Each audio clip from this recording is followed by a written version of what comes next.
انت متوهقه وحيرانه وتبين وصفه حلا سهل وسريع؟ هذا الحلا اخترعته بدقيقتين بس، بيست مطبق. تعالوا خلنا نعلمكم وصفته.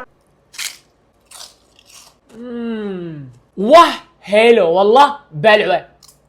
ونار على درجة متوسطة، نحط طاوة، اصبع كامل زبدة، وننزل كنافة مطحونة، وميكس ميكس ميكس لما يصير لونها ذهبي. ربع كوب كريمة بستاشيو، وملعقة كبيرة طحينة، وفوق الحشو نحط علبة قشطة يا قشطة. لا تنسى اللايك والفولو، خلنا نوصل 2 مليون في اسرع وقت بليز. اول ما يصير معكم هذا القوام صار جاهز معانا كأنه فستق، ونجيب عجينة مطبق ونقليها بالزيت. اول ما تصير معنا ذهبية نقلبها على الوجه الثاني، وكذا صارت جاهزة معانا. نطلعها من الزيت صحن، وننزل عجينة المطبق في القاع، ونوزع الحشوة طبقة ثانية، وطبقة من البافد رايس شوكليت، واخر طبقة من عجينة المطبق زي كذا زي كذا، وعلى الوجه بافد رايس شوكليت وصوص شوكليت بهذا الشكل. وهذه النهاية، بست مطبق لذيذ ويشهي.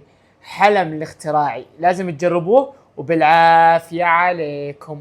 مقرمش مقرمش مقرمش.